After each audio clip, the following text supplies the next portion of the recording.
All right, it is almost 7 o'clock. We're gonna get started. Yeah.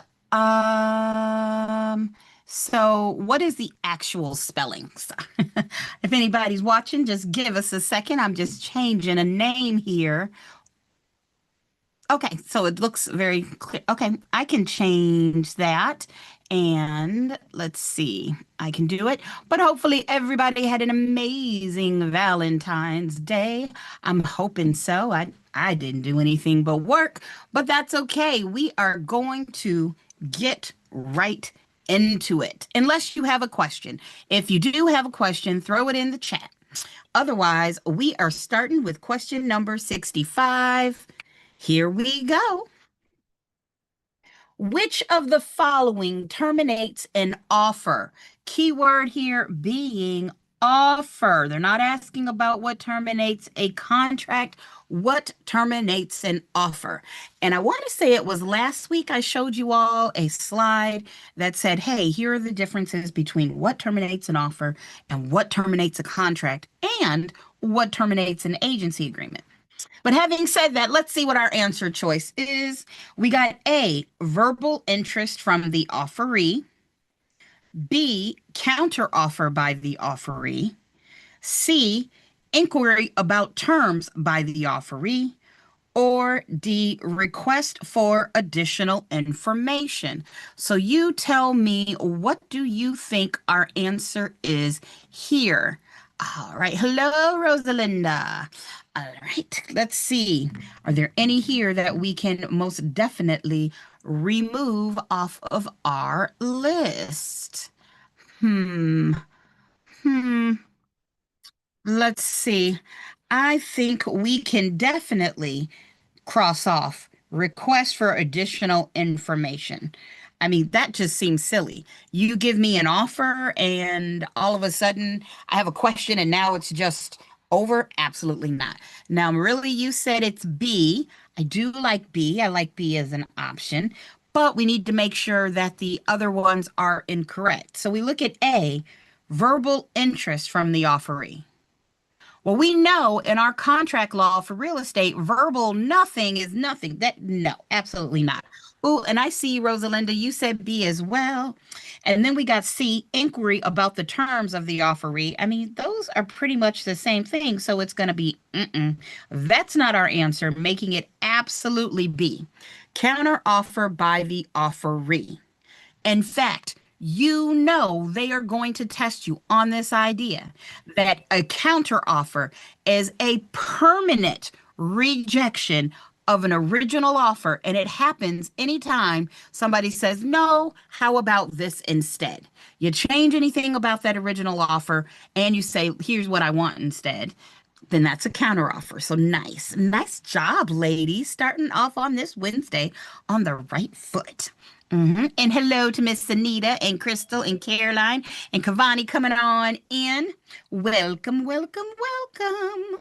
Hi Candace, how are you? I'm doing great, Anita. How are you? It's nice to hear your voice again. Thank you, thank you. I'm doing great too. Thank you. Good. Question Candace, I 60. have a couple of questions, Yeah, go right? So for you it. want me to ask you now Um, or hey, or Cavani, are they math questions? Are they just generalized questions? general question, that because I'm confused a couple of things on the especially on the law and commission side, right? Why So, don't you, if it's North Carolina specific, what I'll do is even after this ends at 8, like when I finish, we'll mm-hmm. stay on, and anybody else who has North Carolina specific questions, we'll do it Yes. that way because there are some people Okay. that aren't in North Carolina. So yes, just don't let me forget at the end. Just like, hey, Sure. don't forget about my North Carolina stuff. All Okay, sure. right. Thank you. Yeah. Yay, perfect. Number 66. The act of combining two or more contiguous lots into a larger parcel is called. When you're combining two lots into a larger parcel, is that called assemblage, subdivision, accretion, or annexation? Ooh, I like this one because I like the vocab. We got assemblage, subdivision, accretion, and annexation. Hopefully, Basics tell us we know the answer is not subdivision because subdividing is the exact opposite because we know subdividing is when, like when you have a subdivision of houses and literally a subdivision, if you have one big piece and you put it into two, you subdivided it. So it's not B. This gives us assemblage, accretion, annexation. And hopefully we know accretion is the opposite of erosion. I know you know what erosion is. Erosion is that idea that land can be slowly moved or stripped away, whether it's through water or it's through wind. Think of the Grand Canyon and things like that. Like all those things exist. So it's not accretion. That gives us annexation and assemblage, right? Annexation and assemblage. Anybody going with anything here? We got A's, we got A's, we got A's. All right, I see you all. Well, here's my question to you. If the answer is, what am I trying to say? If the answer is D, assemblage A, then what is D? What does that make D? If the answer is assemblage, what does that make D? I mean, now let me help you all out. You are correct. This is the answer. The answer is assemblage. But then what's annexation? I didn't know. So if I didn't know, that's not the answer. So I had to go with A because I knew what A meant. You know what, Rosalind? I know you've been studying and doing this where at this point, if it's a word you haven't seen, that was not a bad guess, right? That's not a bad guess. Caroline said E for explain. I got you. So think of annexation. Whenever I think of annexation, I always think about, let's say there's a city. This is the city of Smiles, I guess. And sometimes, you got a county, and what the city will do is they'll be like, hey, we're going to add this land. This is going to be added on. So now that added part is going to, this brand new part, we'll make it green. Okay, well, that's yellow. I can do better than that. Let's make it green. There, green. There we go.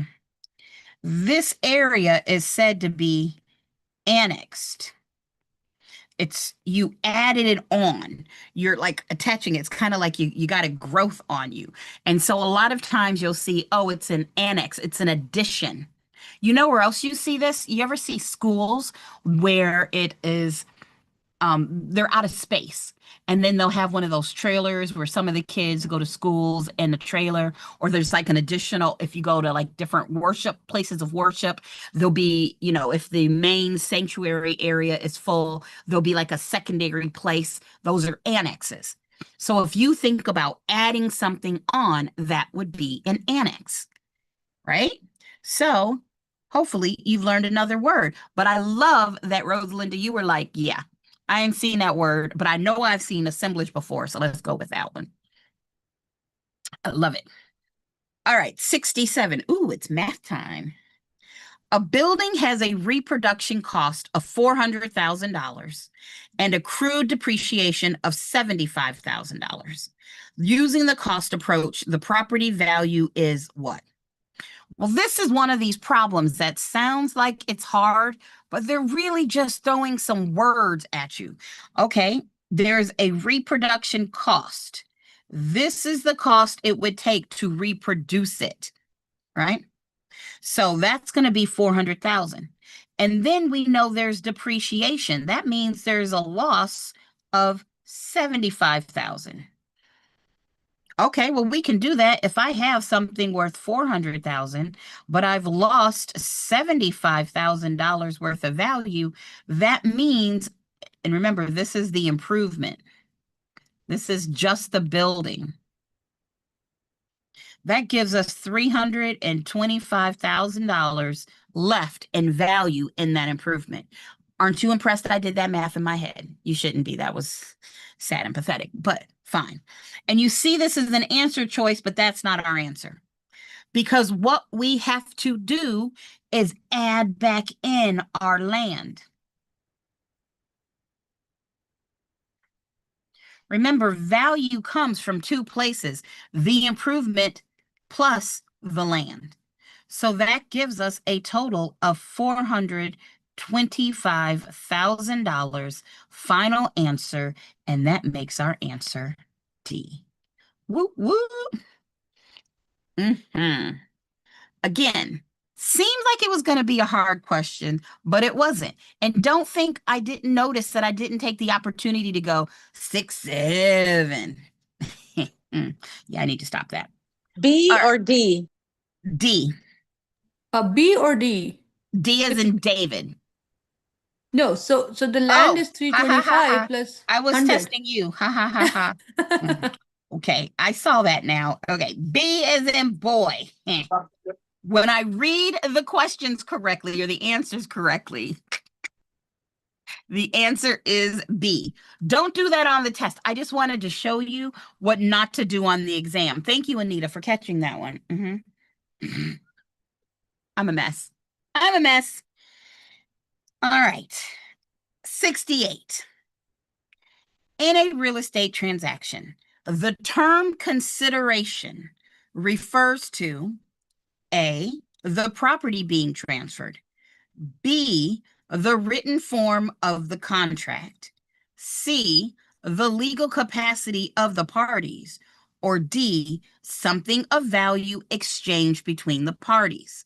What say you?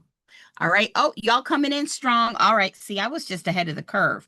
Clearly, our answer is D, the thing of value. Is it usually money? Yeah. But is it always money? Nah. I like the easy ones like that. 69. When a broker holds earnest money for a transaction, these funds must be what?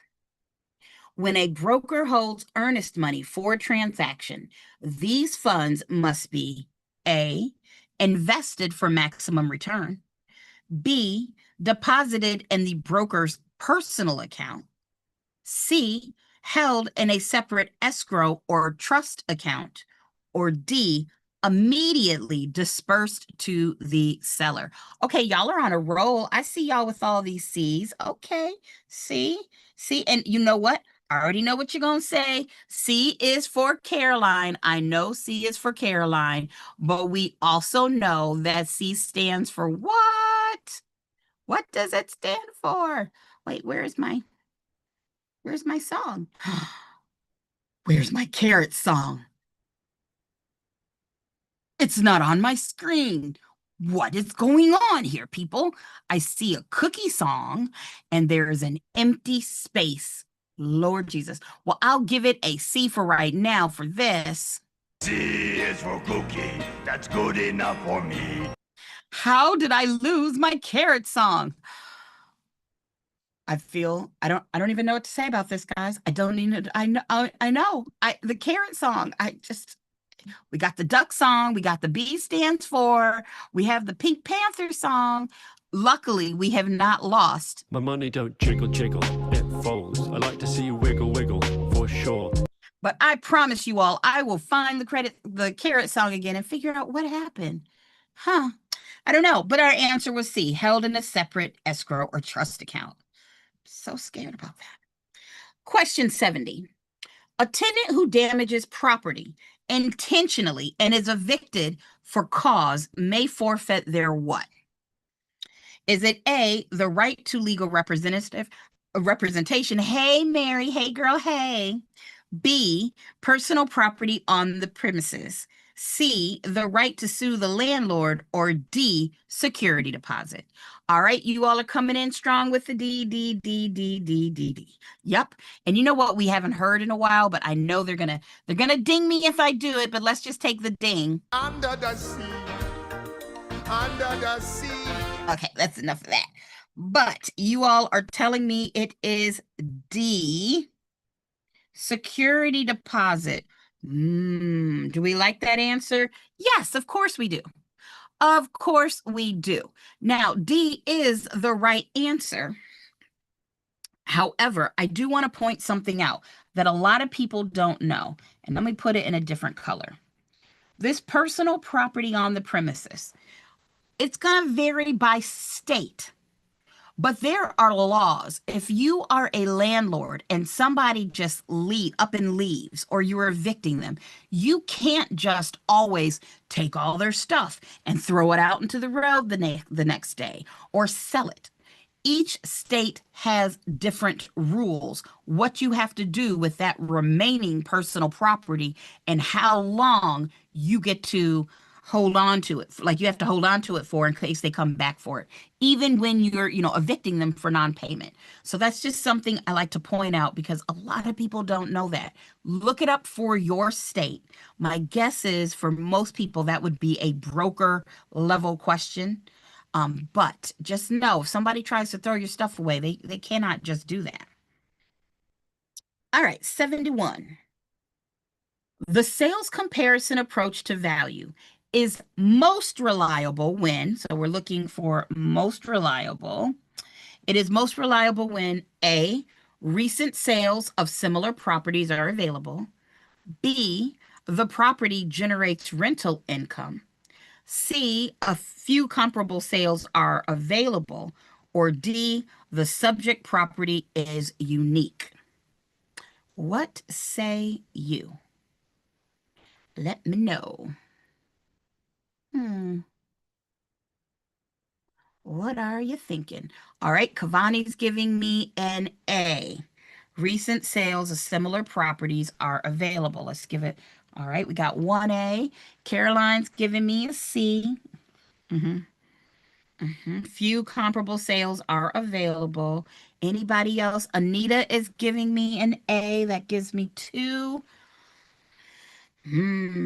Oh, Rosalinda is giving me an A. And yes, our answer is A because it's the sales comparison approach and we're doing recent sales of similar properties. If there are a lot of comparable sales available, then yes, you would use it. But because it says few, that means probably not enough. And if you don't have enough comps, more than likely the appraiser is going to go with the cost approach. The same way if the property is unique, you don't have good comparable sales, this would be the cost approach. And we know if it generates income, you'd use the income approach, and that's either going to be NOI divided by cap rate equals value, or it could be a GIM, or, okay, that, I don't even know what those letters were. That was sad. It could be a GIM, or it could be a GRM. We know in the income approach, there are 3 different ways to come up with that value. You could do the NOI method, net operating income, or if it's a smaller property, they could use the gross income multiplier or the gross rent multiplier. Just depends. All right. And remember, if some of these things I'm saying don't sound familiar, this is why you ask me. I love doing the questions with you all. I do. And this is why I've started calling this a workshop. I need to change it in there. It's a workshop. So if you have questions, we're going to answer them. I've got questions about where my friggin' Kara song went to. Gosh darn it. All right, 72. Steering is an illegal practice that involves A, refusing to show available properties, B, charging excessive commissions, C, directing buyers to or away from neighborhoods based on protected class, or D, requiring a buyer to use a specific lender. Ooh, okay. Y'all are telling me that 72 is C. We got a C, we got a C, we got a C. So I see you all saying the answer is C, right? And that is correct. What is the word? We know it's not A, B, or D. What is this charging excessive commissions? There is a vocab word for that. In fact, I was working on my real estate bingo, and I used this word as one of the the vocab words, I would say the definition. And if you had this word on your bingo chart, then you'd get a little point. What do you call it when banks are charging too much interest? Is it Uranus or oh gosh, I don't. I know you were saying the planet name Uranus, but for some reason I heard just like your anus, like the it is called, you're close. It's called usury. Sorry, I knew what you usury. meant, girl. I I knew know. I what was you thinking meant. the U word. The U word. And now every time I see the word usury, I'm gonna think of Uranus. And that would be the planet, not your tush. But I'm just saying. I'm just saying. There's a red line. What? Why is there a red line down my screen? I don't know. Oh, I think somebody accidentally wrote on my screen. Let us clear it. Boom, boom. I was like, why is there a line? I feel like it's cracking. Are you giving us the key to Uranus? There we go. Boom. Awesome. All right. Hopefully we're all good with that. Oh, Maribel, I see. Wait, Maribel, I see you. I thought you were in here with us, but no, okay, you're not. So good job, Maribel. It's usury. I see you there. All right, next question, 73. An estate in land that may be defeated if a specified condition occurs is called, right? An estate in land that may be defeated if a specified condition occurs is called A, a fee simple defeasible, B, an estate for years, C, fee simple absolute, or D, a life estate. Ooh, good practice, usury. I liked Uranus. That was totally a Candace call. All right. I see a lot of y'all telling me the answer is I've got lots of A's in my Zoom chat. And yes, hopefully what my biggest desire is as a teacher, because you all have heard me say it so many times, when you saw defeated, you were like, defeasible. My ownership could be defeated. I'm hoping that every time you see that word on the test, you go, defeated, defeasible. And we want to make sure we know all these other vocab words, right? We know an estate means you can live there. We know the word just means you have an interest, a connection to that property strong enough that you can live there. We know there are two types of defeasible estates. You've got your conditional, where the person would have to go to court to get ownership back, and you have determinable. And that's where the ownership would end automatically. Also, that condition, if it's based off of time, that's how you know it's a determinable. And for time, I also think duration. I like the alliteration there. If it's based off of a duration of time, then it's determinable. Well, we know an estate for years is going to be a non-freehold estate. And we know non-freehold means leasehold, which means non-ownership. Our fee simple absolute, we know you own it forever. Unless you do something to get rid of it, you would own it forever. Right? And we know fee means inheritable. And then a life estate.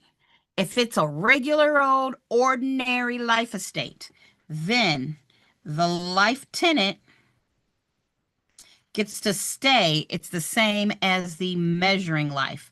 The new owner, the life tenant, their ownership is for their lifetime. The life tenant is the measuring life. If they meant pour attrivi, they would have had to say pour attrivi. And this question right here is why I'm always telling you all, it is, if you're only going through and doing these quiz problems and all you do is, oh, the answer is A, you're missing out on so much. When you go back through your problems, when you go back through these questions, when you've checked it, do what I just did here. And I've done for the other ones. Can you give me the definitions of those other words? Can you tell me why those other answers are wrong? I promise you, if you get good at that, you're going to get so much better at these questions. Ooh, math time. A rectangular parcel of land measures 600 feet by 330 feet. How many acres does it contain? All right. I think for these area questions, it is best to draw it out. I feel like it should be green.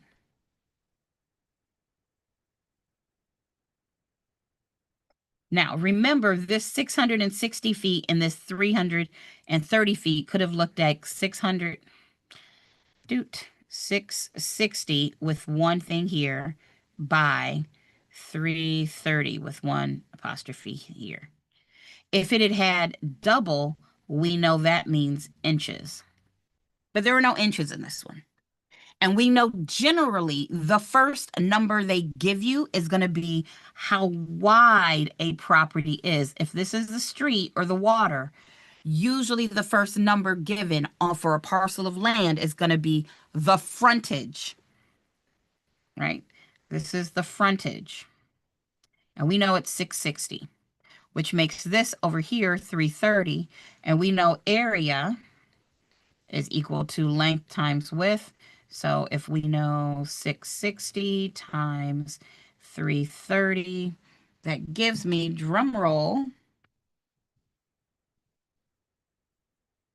217,800. 217,800 square feet. Now notice we got this number here, but that's not the right answer. Why? Because it's asking us how many acres does it contain.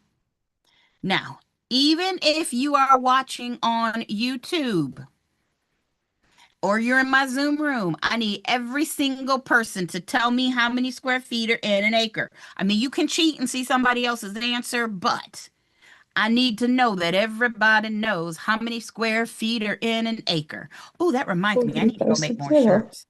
You said I what, love your Anita? t-shirt. I love I your know my t-shirt. t-shirt. I was just thinking I need to make a sweatshirt for it. I was thinking that the other day. I need to go ahead and do That's that. awesome. Look, I've had people stop me and be like, hey, that's square feet in an acre. Yes, it is.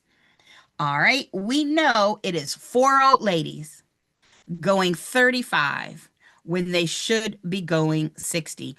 Or if you're neural spicy like me, I think of 3, 4, 5, 6, switch the 3 and the 4, and add a 0. Again, my spiciness. It makes sense. It does. It just makes sense to me. I don't know.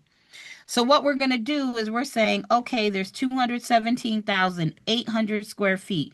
We're going to divide it by that 43,560.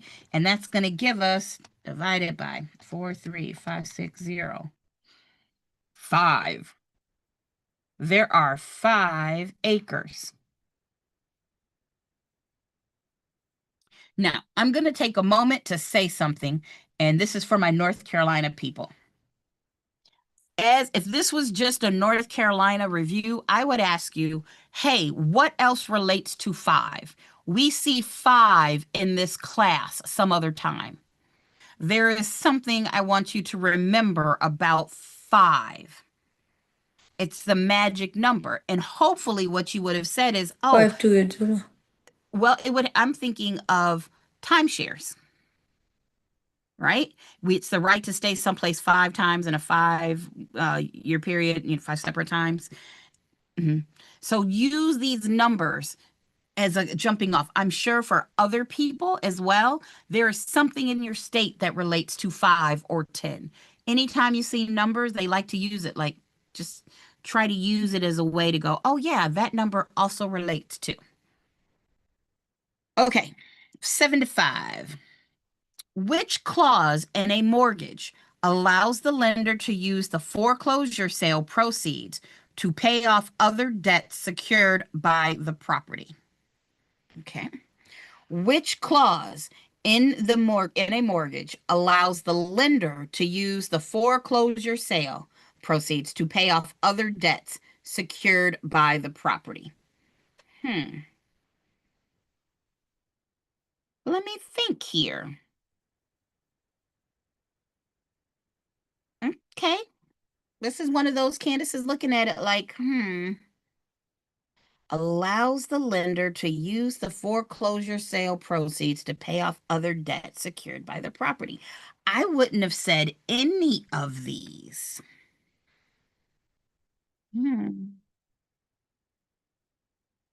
Anybody got a thought? What are y'all thinking? It's not D and it's not C. Yeah, I wouldn't have said this either. Release clause is in a lien theory state. You're releasing that lien, and defeasance clause, I mean, you can kind of say the thing, it's, I think, title theory. And you want the bank's title or that trustee to end. So I'm with you. I don't think it's C or D.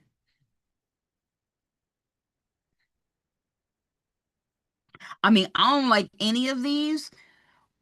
And again, remember, guys, this was free AI. This was free AI. So I'm like, okay. I mean, it can't be alienation because that has to do with selling. But we know acceleration clause means they're accelerating the due date because you're in default. We got to check this one. This sounds like it's a question for Uncle Ray. We haven't talked to Uncle Ray in a while, y'all. Let's call Uncle Ray. I think I got it to work. Let's see if Uncle Ray is home. I should hope so because he's AI.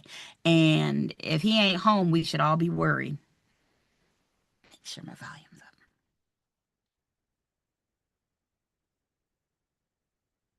Hey, Uncle Ray, I'm doing a practice real estate quiz, and the question reads, which clause in a mortgage allows the lender to use the foreclosure sale proceeds to pay off other debts secured by the property? My choices are A, acceleration clause, B, alienation clause, C, release clause, or D, defeasance clause. Which one do you think the answer is? Hey, Candace. Absolutely. Let's break that down. So the clause you're looking for is the one that lets the lender use any proceeds from a foreclosure sale, not just to pay off the mortgage itself, but to handle other debts tied to the same property. In this case, that would be a defeasance clause. The defeasance clause is the one that basically says once the debt is paid off, the lender's interest is defeated or nullified. And in the context of foreclosure, it also can allow them to apply proceeds to other related debts. So your correct answer here is D, the defeasance clause. If you need more details or anything else, just let me know. Now, that is the first time I've ever heard that guy, right? Brain blown. I'm like, what? I've never seen this before. What are you talking about here? But this is why we do practice questions. Now, remember, guys, these questions came from Claude AI. And we got this answer from ChatGPT. So, you know what? I can't really, I don't have it talking, but let's go with Gemini. I'm very curious as to what Gemini will say this answer is. Give me a second. I'm going to pull up Gemini because I don't know, guys. Sometimes this happens. So Gemini, Google, what is the clause in a mortgage that allows the lender to use the foreclosure? Why am I talking as I type? Sale proceeds to pay off other. I type kind of slow here, don't I? Okay. And Gemini says, it's thinking, oh. And the plot thickens, people. What? So, Claude said the answer is the acceleration clause. Let me make sure I didn't read that wrong. 75. They said it's the acceleration clause. ChatGPT says it's the defeasance clause. And can you all believe that Gemini says that it is the, can you believe this? The dragnet clause, sometimes called an anaconda, like the snake clause, or a cross collateralization. Collateralization. Okay. Collateralization. That was a long word. Clause. I got 3 different answers here. But Gemini says, in the event of a foreclosure, the proceeds are typically traditionally used to pay off the primary mortgage.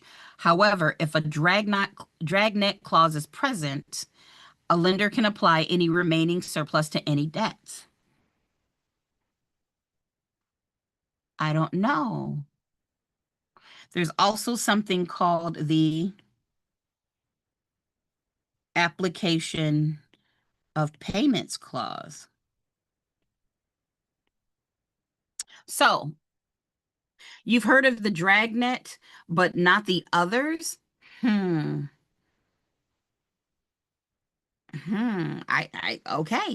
I'm gonna have to look this one up. I don't even know, y'all. Martha, I just saw you pass your course exam. What?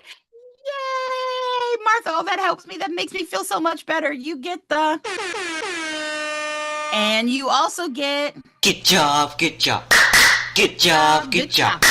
T-O-O-D-J-O-B. Good job, good job. Hey, Martha. Woo woo. I love that for you. And you know what? I have an email that I need to send to you. It was a crazy week and I disappeared on you. Yes, I know, but that's a long story. And so you get the... My money don't jiggle jiggle, it folds. I like to see you wiggle wiggle, for sure. Now you just gotta pass your state exam. Your state exam. Hey, your state exam. Love it. All right. I'm so excited about that. And guys, I'm going to come back to this one. I am going to hunt down our answer because that's going to bother me. I'm going to need to hunt down some lenders and be like, what? Which answer is it? Oh, yes. I'm so proud of you, Martha. I am. You studied your butt off. Okay, guys, that one's a new one. The dragnet, the anaconda, or the cross collateralization clause. Huh. Oh, and just so you know, Martha, people in the Zoom room are saying congratulations too. All right, we're gonna come back to this one. That question is not done. We will come back. Dun, dun, dun. Question 76. The Real Estate Settlement Procedures Act, or RESPA, primarily governs. The Real Estate Settlement Procedures Act, RESPA, primarily governs, is it A, property appraisal standards, B, fair housing compliance, C, agent licensing requirements, or D, disclosure of settlement costs and residential transactions? Oh, silky now. What kind of answers are we getting? We got D's. Got lots of D's going on under the sea. Under the sea. All right. Is it D? Is it D? Of course it's D. Y'all already knew. You already knew it's D. Disclosure of settlement costs in residential transactions. Remember, you are going to be tested on TRID, which we know is a mix of TILA, the Truth in Lending Act, and RESPA. I don't care what state you're in, you need to know all 3.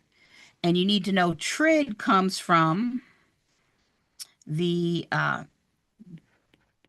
Dodd-Frank Act, which also gave us the CFPB. Right? We got to understand those connections. So good job. Yay. Love it for you all. Look at y'all being geniuses. God. 77, the best year to ever be born in the 1900s. When property ownership transfers because the owner dies without a will and has no heirs, this is called A, eminent domain, B, adverse possession, C, condemnation, or D, escheat. What say you? What say you? Boop, boop, boop, boop. Okay, we got D's. We got D's. We got D's. I feel like, who let the dogs out? Boom, boom, boom, boom. Who let the dogs out? What other D songs do we have? I don't know. I don't know. But yes, our answer, of course, is escheat. This is our answer. We know eminent domain and condemnation are related.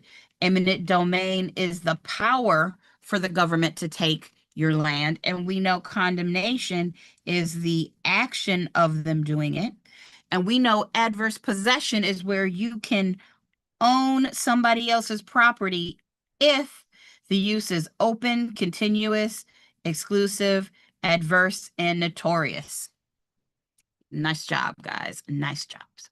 Mary, you said, what day do I do these workshops? I do them. I was doing them Wednesdays and Fridays, but now I do them Wednesdays at 7 p.m.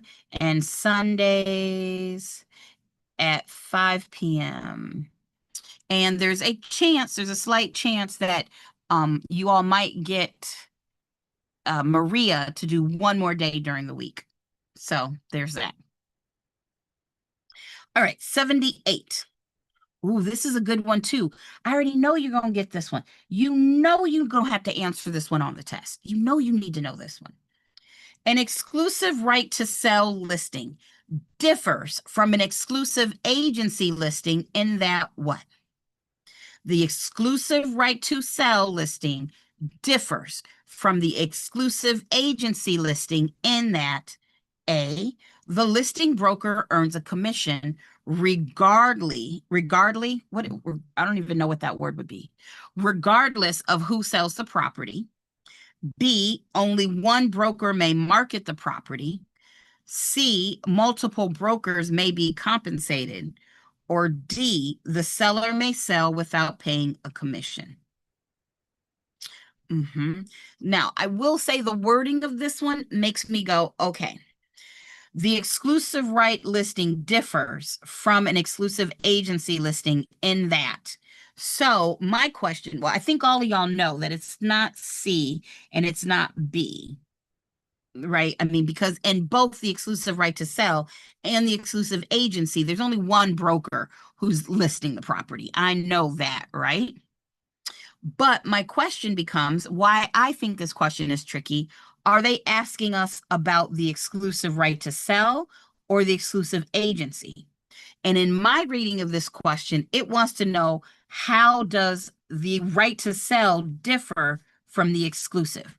So we're trying to say what is true about the exclusive right to sell, not what is true about the exclusive agency. Because A says the listing broker earns a commission regardless of who sells the property. Well, that is true about exclusive right to sell. And the seller may sell without paying commission has to do with exclusive agency. So this one is tricky, right? And of course, our answer is A. We want to know how the exclusive right to sell differs. Our answer is A. Look at y'all getting it. I see y'all getting it. Doing it and doing it and doing it well. Probably not an appropriate song for this class, but okay. Ooh, but I do use LL Cool J in class, so I guess it's not completely inappropriate. 79. A commercial lease where the tenant pays a base rent plus a percentage of gross sales is called net lease, gross lease, percentage lease, or ground lease. All right, y'all were real quick with that one. You were like, C. Uh-huh. We knew this one, percentage lease. And just triple checking, do we all know the difference between a net and a gross lease and a ground lease? All really great vocab words. Do you know the difference between a net lease, a gross lease, and a ground lease? If you don't, just let me know so I can, straighten this out. But let's see. 80. Which of the following is true? That means there's going to be 1 true and 3 false. That's a 1. Boop. Which of the following is true regarding a tenancy in common? Is it A, all owners must have equal interests? B, right of survivorship applies automatically? C, all owners must acquire title simultaneously? Or D, each owner may sell their interest independently? What say you? Oh, and Mary West, I see you, Miss Mary. You asked about a ground lease. I'll circle back around. Which is it? All right, D. Yes, this is D. Because we know all of the others have to do with joint tenancy. Right? Good job. Good job. All right, let's see. You asked about a ground lease. All right, so a ground lease, Mary, is exactly what it sounds like. Somebody is renting a piece of land. So let's say back in the day, your great-grandfather bought some land in Northville. Like 50 years ago, he bought land in Northville. Right? And when he bought it, you were like, yay, this is awesome, this is cool. However, now that it's yours, you don't necessarily want to do anything with it. You're like, yeah, I got this land in Northville, but Northville is, picking up. I don't necessarily want to sell it, but I don't want to have to develop it. So what may happen is a company may come to you. Maybe I could only hope that a chicken salad chick would come to you and be like, hey, we're trying to open up a place in Michigan. We would love to buy your property, but you won't sell it to us. So how about you lease us? You lease us your land. We will pay you for your land. You're going to let us go ahead and build on it. We'll take care of the taxes on the improvement. We'll take care of the maintenance on the building, all of that stuff.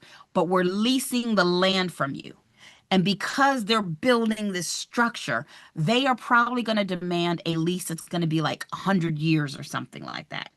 That is a ground lease. You literally would see it. Oh, yeah, ground. So there you go. Hopefully that's good. All right.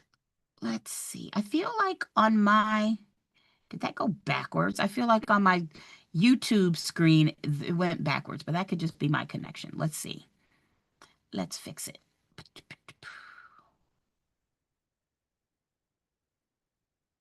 I don't know. That was weird. All right. Let's move on.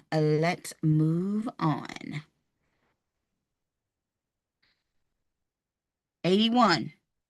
The annual debt service on a property is $24,000. The net operating income is $36,000. What is the debt coverage ratio?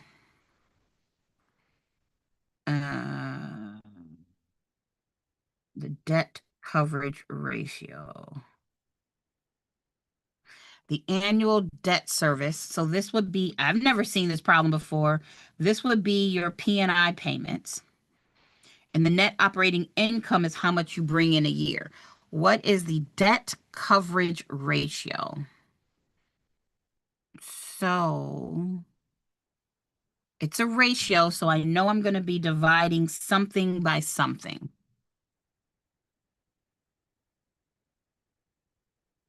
I'm assuming it would be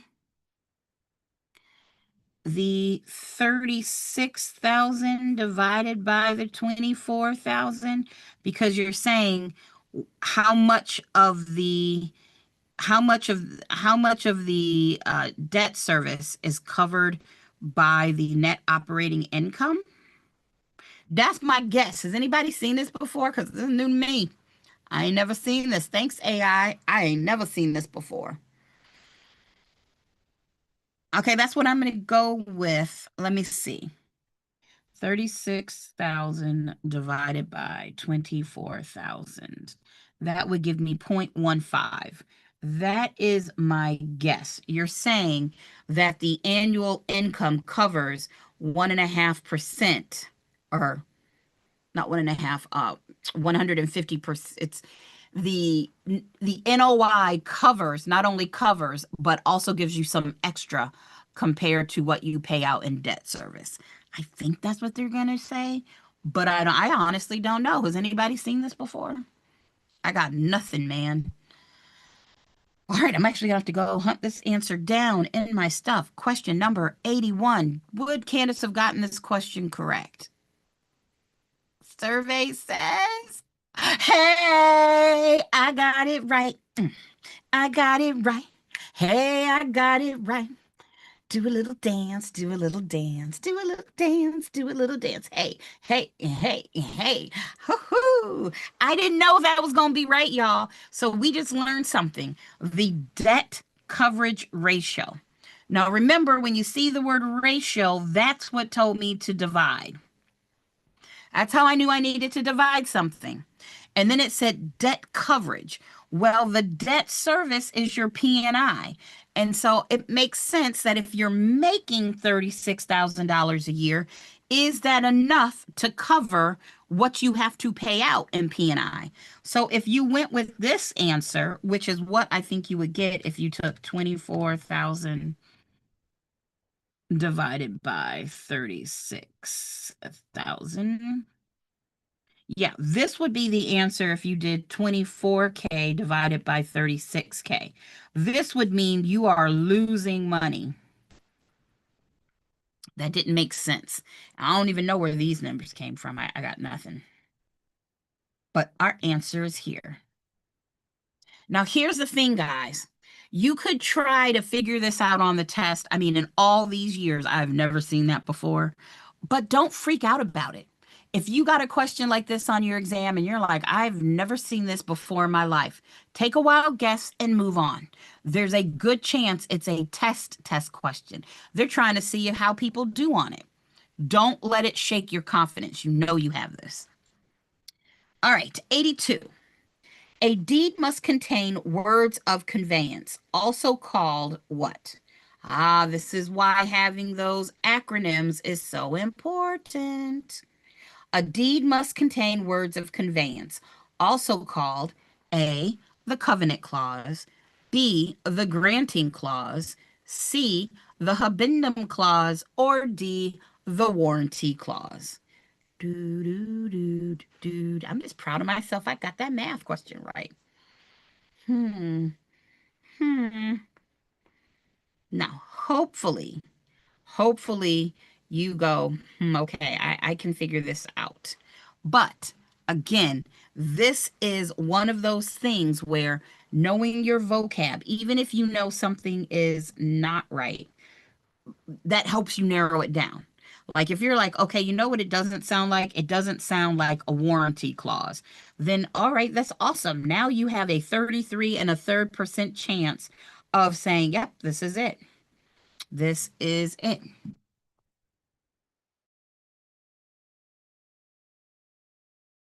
Whenever I see habendum, I think to have and to hold. And this tells us how. I think of to have and to hold and how you own title. Are you joint tenants? Are you, what's going on there? So Is it the covenant clause where the word covenant means promise? So, yeah, it's granting clause. It's what grants you ownership. You know, when you have a deed, we say there's a grantor and there's a grantee. Well, they're granting ownership. Granting clause. There you go. Woo woo. Love it. And this seems like a perfect time to stop because I know we've got some North Carolina questions coming up. So if you are a North Carolina person in the YouTube room, stay for a second. If you are in the Zoom room and you're in North Carolina, stay for a second. Otherwise, guys, I will see you this Sunday at 5 p.m. That's going to be our next workshop. That's our next workshop. I hope you will join me. Otherwise, I will see you next time. So I'll give people a Thank you chance so to go. much. You're Thank you. so very welcome, Thank you, Caroline. I'll Candace. see you Sunday. Okay. Bye, Anita. Bye. Bye, Rosalinda. All right, let's go. We're going to move on to some North Carolina questions. Miss Anita, what do you have for me? Hi, Candace. I'm opening the question right away. Give me a second. Okay, Yeah. you're good.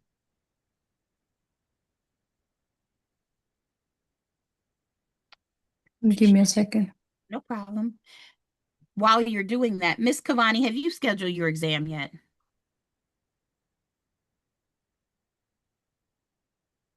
I don't know. No, not yet. I'm What you, scared. what you waiting for? A gilded invitation, ma'am? Just do it. What's the worst that's going to happen? The You're worst right. that happens is you don't pass. And that's not what I think's going to happen, but are you going to give up if you don't? No. Oh You- no. So then you might as well go ahead, take it. When you pass, tell me I was right. But if I am wrong, you just keep studying until you get it. That's how this Okay. works. I'll Mhm. schedule it soon. Mhm. Mhm. Then when are you planning to do it, Kavani? Well, I think my time frame is until August, but Okay. I want to take some time off of work to, get myself together for it. So I'll probably plan in the next 2, 3 weeks, seeing how I can get that time off. Good. Good. All right. I've got two people in the Zoom room who also seem to be, not the Zoom room, in the live that's going through YouTube. So I'll let this run. Okay. If Miss Anita, you have the questions, let's go for it. Yeah, I have a question right now. Mhm. Can I copy paste here the question? Yeah, you can copy paste it, Okay. and I'll just read it for people that are on Zoom, on YouTube.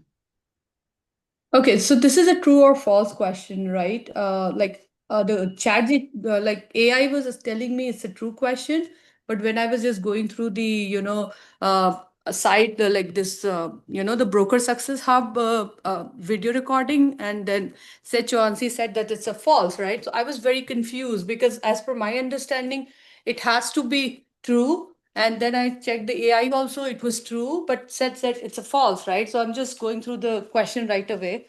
Let me just Okay. copy paste here. Yeah, give me a All right, minute. you're going to copy and paste it, and then I will Yeah. read it for Actually, it was people. in a different laptop, and now I'm using the different one. So that's why it's taking me a little while to, do it. I Yeah, that's got why. you.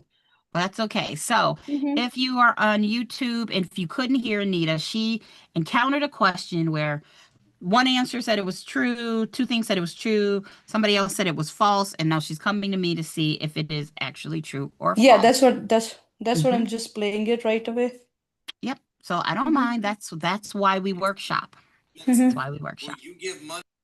So look, I'm still upset about I had to learn this. Like, who knew?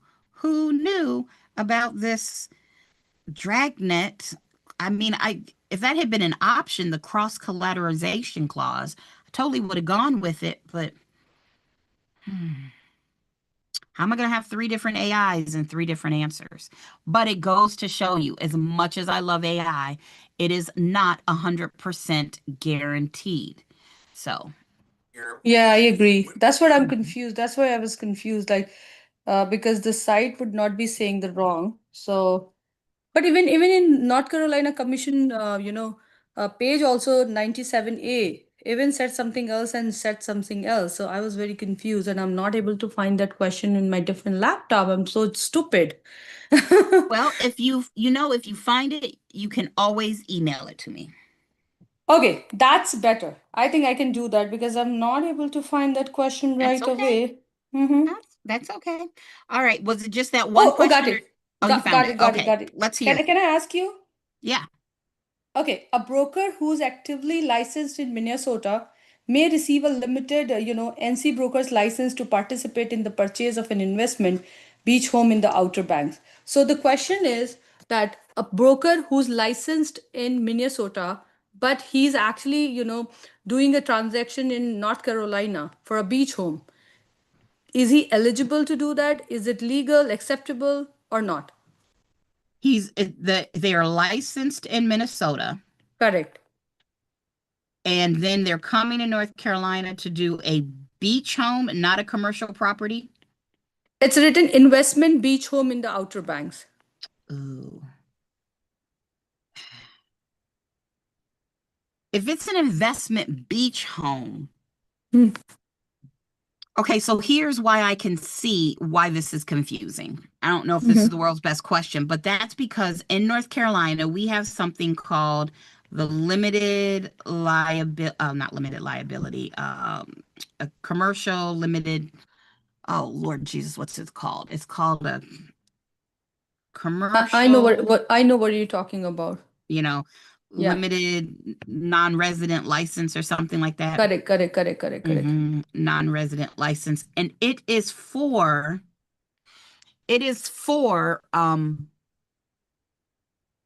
commercial property only.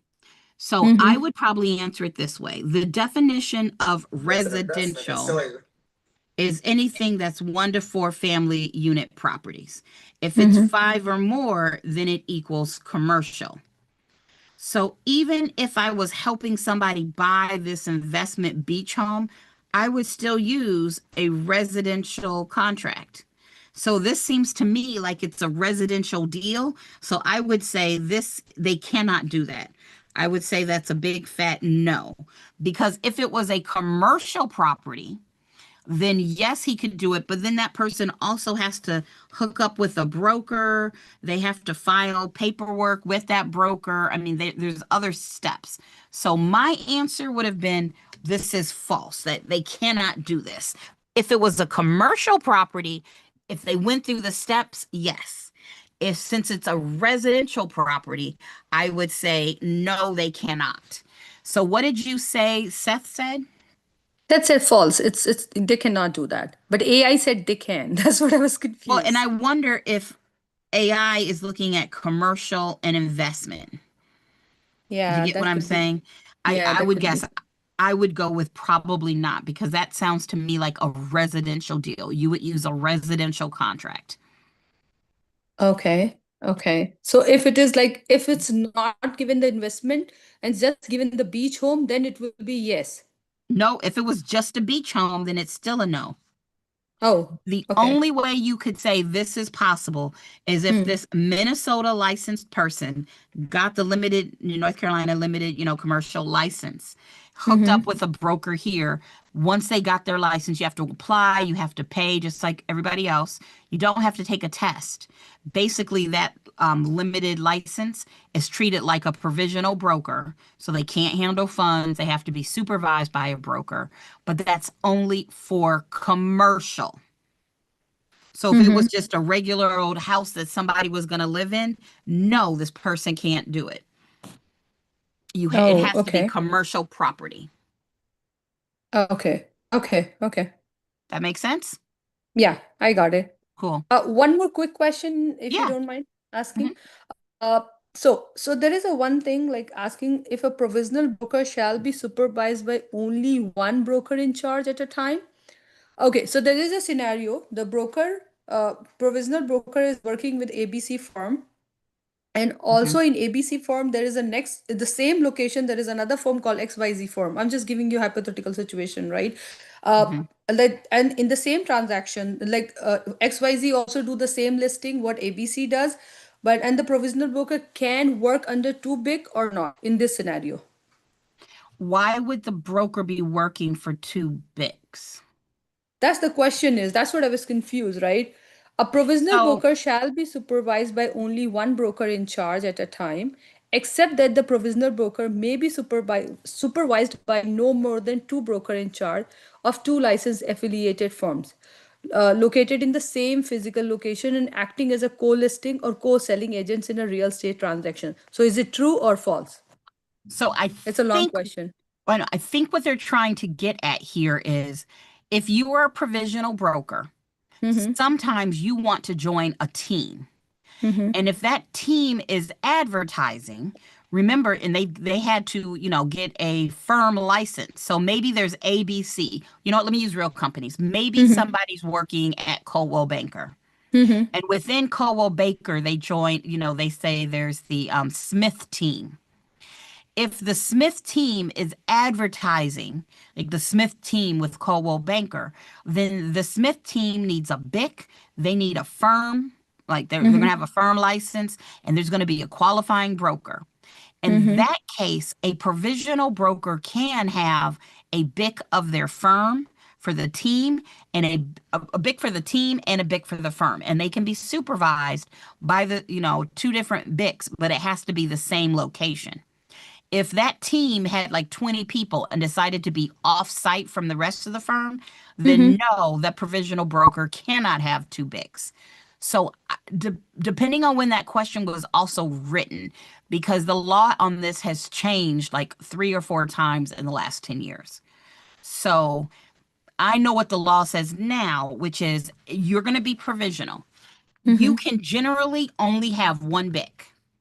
The exception is if you join a team and that team has a BIC, yes, you could be supervised by both people, but they have to be on site. So again, depending on the question source, depending on how you're looking at it, they didn't specifically say team. So that one's a hard one, but I know what I just told you to be true.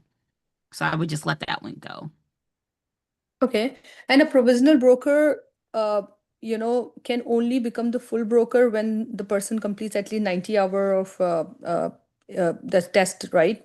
Post-licensing 90 test. hours of post-licensing within 18 months. Okay. So what if somebody is like, I've done my provisional broker pre-licensing, right? But after that, I put it on hold and not going for the next one post-licensing. Will my provisional broker license will be inactive or expired? So you have to do all of your provisional broker stuff within 18 months. Otherwise, your license will be inactive. Again, laws have changed. And so this is one of those times when AI can be unhelpful. If AI was looking at something before that law changed, it would have been expired. Then That's they why- changed yeah. to, then they Yeah, I'm changed confused to, between oh, expired it's, and inactive. What's the difference between inactive and expired? so inactive means you have a current license and you paid, you just can't use it. Expired means you didn't pay, so you have no license. Like, how if you get to your birthday every so often, your license is expired, you have no license, you should not be driving in any way, shape, or form. That would be like, that's expired. You have no license. You are literally not licensed by the state. Versus inactive means you did pay the state for your real estate license. However, you either missed a class or you asked to be inactive, something like that. Or as a provisional broker, you don't have a BIC. So if you don't have a BIC as a provisional broker, you have a license, but you can't use it. It's inactive. So inactive, you okay. have a license, but you can't use it. So as soon as I renew or get my BIC, I work under some supervision, my license will be active, is it? My So status will be active. if you've paid and then you find a BIC, then yes, your license would be active as long as you're not missing any CEs or post licensing.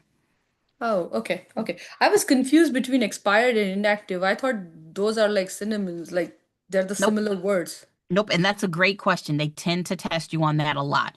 The difference between expired and inactive. One way to remember it is that the expired has a P in it.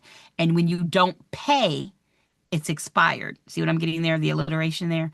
The P Got for it. pay. Oh, okay. Awesome. If Thank you're you. inactive, you're not moving around or you didn't, do something. And so you didn't take your classes. Like that's kind of how I remember it. But just remember, expired means you didn't pay. Okay, I got it. Thank you. Got Thank it? you. I really appreciate No your time, problem. Candice. Hi, Miss Ellen. I just saw you wrote something. Hi, Miss Ellen. I hope you are well. All right, guys, unless there's any other questions, we've been doing this for over an hour. Anita, you can always email me, any of you, for questions, but I'll be back here on Sunday at 5 p.m. to do this. And guys, I will see everybody next time. Sure, thank you. Bye. Thanks, Candice. Thank you. Mhm. Have a good evening. Bye-bye. You